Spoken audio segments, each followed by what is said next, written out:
하수대 연구기사 34편 바로 시작하겠습니다. 자, 1, 2항에 보면 예언에 관심을 가지는 이유는 무엇입니까?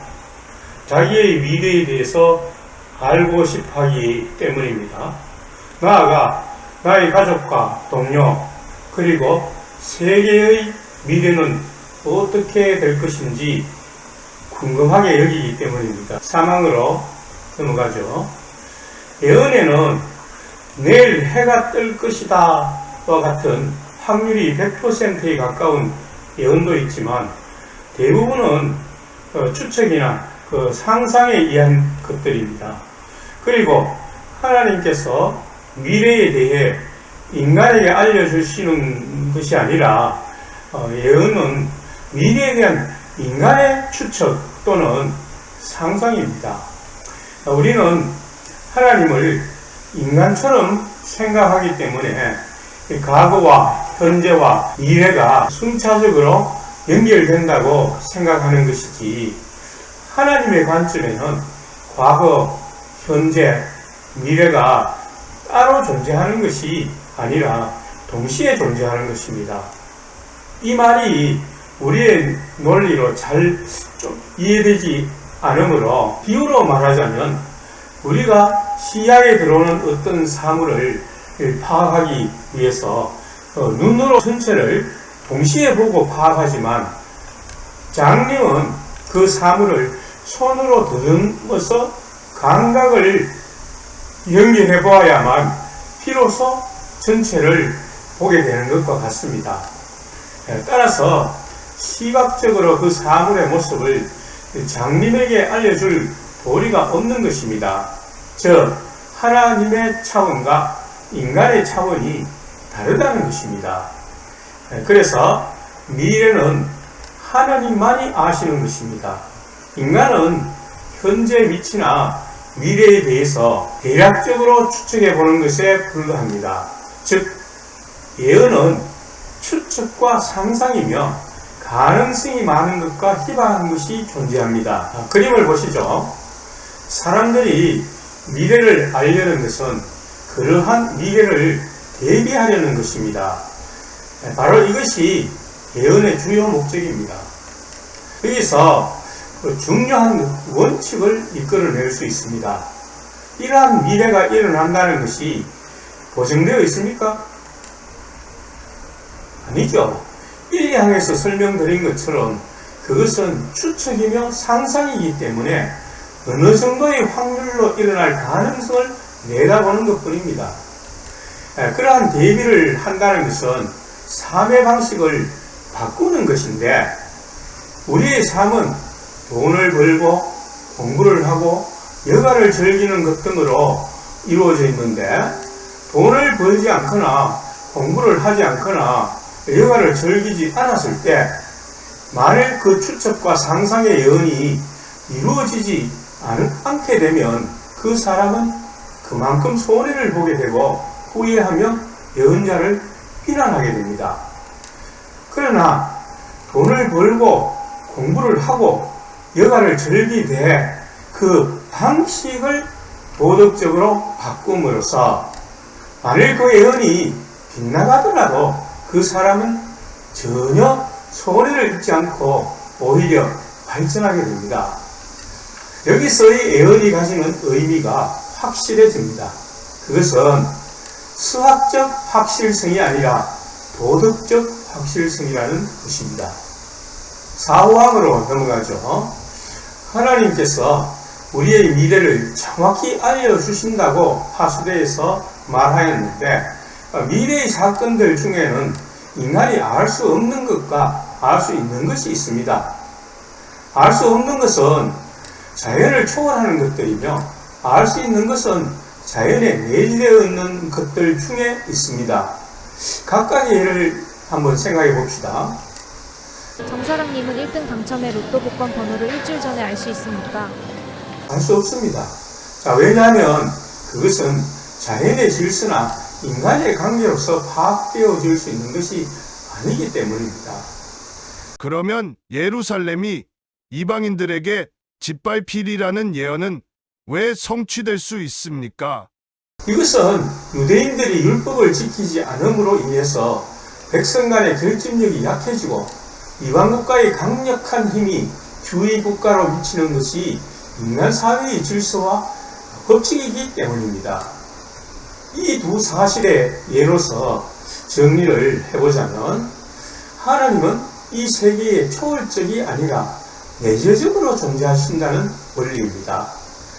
따라서 새로운 질서가 온다는 것은 확실시되는 예언이지만, 아마겟돈이 온다는 것은 로또 복권이 당첨된다는 것과 같은 종류의 예언입니다. 왜냐하면 새로운 질서는 인간의 관계를 개선시킴으로써 가능하기 때문에 자연에 내재된 질서에 의해서 일어나는 것이며, 아마겟돈이 온다는 것은 하나님께서 역사상 최대의 힘을 발휘하여 그의 통치를 거절하는 모든 악한 인간을 멸절시킨다는 자연을 초월하는 사건이기 때문입니다.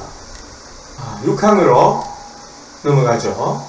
앞서 말씀드린 것처럼 하나님은 내재적이므로 성경의 기록이 초월적으로 기록되고 보존되어 왔다는 축자 영감설과 같은 주장은 오류일 수밖에 없습니다. 그러나 인류의 역사 중 가장 오래된 기록이 담긴 책이며 뛰어난 교훈이 담겨 있다는 점에서 하나님의 말씀으로 볼 수 있습니다. 이것은 세월이 흐르는 동안에 필사와 편집 과정에서 오류가 다소 존재할 수밖에 없으며 인간의 지식과 재능이 표현될 수밖에 없다는 하나님의 내재적 존재 방식을 인정하는 자세입니다. 7항입니다. 다니엘로부터 우리는 13회 기사에서 그의 용기와 사랑의 충성을 배울 수 있었습니다. 그는 그의 지위를 활용하여 성경 두루마리로부터 예언을 살펴볼 수 있었을 것입니다. 그러나 다니엘서 7장 이후에 기록된 내용들은 그가 기록한 내용들이 아니거나 이다 하더라도 의심할 수밖에 없는 내용들입니다. 그 이유는 연구기사 33에서도 일부 밝혔지만 이어지는 칼럼에서 자세히 논의될 것입니다. 8항입니다. 성경 예언은 초월적으로 주어진 수학적 확실성이 아니라 예언자의 상상에 의한 것이므로 당연히 도덕적 확실성이라는 측면에서 다루어져야 합니다. 또한 예언은 예언자의 신체적 상태와 밀접한 관련이 있다는 점을 이해해야 합니다. 즉, 그가 기분이 좋으면 축복이 나가고 불쾌하면 저주와 멸망의 예언이 나온다는 뜻입니다. 그런 관점에서 볼 때 다니엘의 예언이 직접적인 그의 기록이라면 그는 그 예언을 한 시점에 나이 때문에 그의 건강 상태가 매우 좋지 않아 병적 환상을 보았을지도 모릅니다. 9항으로 넘어갑니다. 겸손한 태도로 예언을 살펴야 한다고 했는데 물론 이 말 자체는 정확합니다. 그런데 겸손이 무엇인지에 대해서 비판해 볼 필요가 있습니다. 흔히 겸손한 태도가 다른 사람에게 굽신거리는 태도로 오해될 여지가 있습니다. 그래서 겸손의 정의를 실천 가능한 원칙으로 새길 필요가 있습니다. 겸손은 자신을 낮춘다는 것이 원래의 의미라기보다는 자신의 현재 상태, 모든 것이 하나님으로부터 왔다는 것을 인정하는 태도입니다. 자기의 부, 재능, 성품이 모든 것이 하나님으로부터 받은 것이므로 하나도 스스로 잘나서 이룬 것이 아니라는 사실을 인정하는 태도입니다. 만일 이러한 인식이 없이 그저 남에게 자신을 낮추는 것은 위선일 수도 있습니다. 10항으로 넘어갑니다. 철저히 조사하십시오 라는 서두의 말에서 즉흥적으로 오는 느낌은 워치타워 해석을 철저히 믿고 따르라는 말로 들립니다. 워치타워의 성경 해석, 특히 요한계시록이나 다니엘서의 묵시 해석은 너무 엉터리입니다. 한마디로 워치타워 출판사를 번영시키기 위한 수단으로 활용되고 있을 뿐입니다. 11항입니다. 성경에 초월적으로 보이는 예언들이 성취된 듯이 보이는 기록들은 모두 사후 예언들입니다. 가령 이스라엘의 출애굽 사건이 아브라함에게 약속한 400년이 성취된 것으로 본다거나 이사야의 기루스라는 이름의 예언, 그리고 예루살렘이 기원 70년에 로마군에 의해서 철저히 함락되리라는 예수의 예언은 모두 사후 예언으로 보아야 합니다. 기록 연대를 조사함으로써 그 사실을 알 수 있을 것입니다. 13항입니다. 자, 이것이 미래 역사에 대한 예언이라면 분명히 초월적 방식일 것입니다. 특히 그 시점에서 다니엘의 나이가 어렸기 때문입니다. 그러나 문맥으로 보아서 미래의 구체적인 역사로 보려는 것보다는 자연스러운 역사의 흐름으로 보는 것이 합리적입니다. 즉 느부갓네살이 신바벨론의 최대의 강력한 왕이며 이후로 국력이 점차 약해질 것을 말하는 것입니다. 만일 느부갓네살 이후에 더욱 강력한 왕이 나오리라고 다니엘이 말했다면 왕의 기분은 불쾌했을 수도 있습니다. 그런 점에서 다니엘은 매우 지혜를 발휘한 것이라 생각합니다. 열무기사 33에서 설명한 바와 같습니다. 14항으로 넘어갑니다. 설명에서 와치타워의 오류가 분명히 드러나고 있습니다. 해설에 보면 물질적 안정을 추구해서는 안 되는 것으로 설명하여 맞는 듯 하면서도 사실은 그들의 출판사 본능에 초점을 맞추고 있는 것입니다. 매우 교활한 짓이라는 생각이 듭니다. 그런 식의 해설을 하면 안 됩니다. 맨 처음 그림의 설명에서 말씀드린 바와 같이 예언의 확실성은 수학적 확실성이 아닙니다. 예언은 도덕적 확실성에 있습니다. 돈을 벌지 않거나 공부를 하지 않거나 여가를 즐기지 않는 것이 아니라 그러한 것들을 이루는 방식이 도덕적이 되어야 한다는 점입니다. 일부의 사람들은 돈을 벌고 공부를 하고 여가를 즐기는 방식이나 동기가 악할 수 있습니다. 그러므로 예언을 믿는다면 그러한 방식을 버리게 되는 것이지, 일하던 직장도 때려치우고 다니던 학교도 중퇴하고 절대로 여흥을 즐겨서는 안 된다는 것을 의미하지 않습니다. 예언의 의도에 무지함을 나타낸 것이거나 워치타워 출판사의 이익에 이용하려는 목적으로밖에 볼 수 없습니다. 15항입니다. 북방왕과 남방왕은 표현 그대로 팔레스타인 지방을 중심으로 북쪽에 있는 세력은 북방왕, 남쪽에 있는 세력은 남방왕이라고 불렀습니다. 예를 들어서 에레미야 선지자도 에레미야서에서 바벨론을 북방에서 오는 왕으로 언급하고 있는 것을 볼 수 있습니다. 마찬가지로 팔레스타인 지방을 중심으로 남쪽에 있는 나라는 애굽입니다.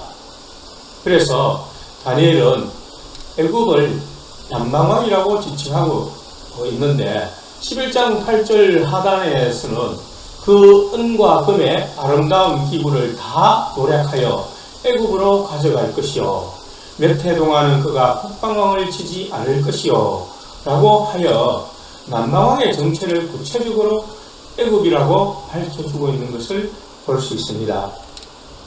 이러한 기록을 다니엘의 직접적 기록으로 보더라도 2000년 후를 겨냥하여 기록하였다는 것은 하나님이 특정 사건에 대해 결정된 미래를 보여주신다는 잘못된 믿음입니다. 미래는 결정되어 있다는 것이 과학자들의 대세이기도 하지만 동시에 미래를 결코 알 수 없다는 것이 또한 과학적 입장입니다. 왜 그렇습니까? 만일 미래를 알면 어떤 일이 벌어지겠습니까? 두 번째 칼럼에서 설명될 것입니다. 다시 말하지만 예언은 상상입니다. 그 상상은 예언자의 신체적 상태, 즉 그가 지닌 정서에서 비롯된다는 여러 가지 예들을 성서에서 찾아볼 수 있습니다. 사진을 보십시오. 북방왕과 남방왕에 대한 예언이 성취되고 있다고 말함으로써 워치타워 법인은 또 한 번 실수를 워치타워 역사에 기록하게 될 것입니다. 그것은 어디까지나 상상이며 추측입니다. 그것이 얼마나 수학적 확실성을 가지겠습니까? 전쟁이나 재난은 항상 있을 수 있습니다. 그것은 자연의 내재된 질서나 인간의 이기적 성향으로 인한 것입니다. 그러므로 우리는 그러한 재난이나 전쟁으로부터 자연의 생태계를 지배하는 잘못된 생각에서 벗어나 모든 생물, 심지어 무생물까지도 인간의 공동 운명체로 대하려는 형제를 가져야 합니다. 모든 것은 하나님으로부터 나왔기 때문입니다. 또한 인간은 땅을 차지하려는 욕심이나 이기적 경제욕으로부터 빚는 국가 간의 전쟁을 방지하기 위해서 무엇을 필요로 하는지 깨달아야 하는 것입니다. 이것을 요약해서 예언이 주는 도덕적 확실성이라고 말하겠습니다. 16, 17 파랑입니다. 워치타워는 북방왕을 아전인수격으로 적용시키며 워치타워 법인에 충성할 것을 암시하고 있습니다. 북방왕을 구소련이라고 했다가 바꿔서 중국이라고 했다가 지금은 다시 러시아로 바꿔 편리한 대로 적용하고 그 적용이 틀리면 하나님의 책임으로 돌리는 심보를 보이고 있습니다. 그들은 박해가 극단적 태도 때문이 아니라 러시아 당국에 온전히 책임을 돌리고 있습니다. 하나님의 힘이 작용하여 이 세상 나라들의 무력적 힘을 방지할 수 있다는 하나님의 초월적 존재 방식을 강조하고 있습니다. 마지막 19항 20항입니다. 평화롭다 안전하다는 선언이 있을 것이라는 워치타워 법인의 독단적 견해를 보이고 있습니다. 이 표현은 도저히 언제 올지 모른다는 말씀, 그리고 장가들고 시집가는 일상사가 계속된다는 의미의 다른 표현인데도 불구하고 어떤 숨겨진 의제를 가지고 문구 자체를 특별한 선언으로 내세우는 것입니다. 이 부분은 약간의 실현 가능성도 없는 확실히 고의적인 오류로 볼 수밖에 없습니다. 좀 쉬었다가 계속되는 칼럼을 시청하시기 바랍니다.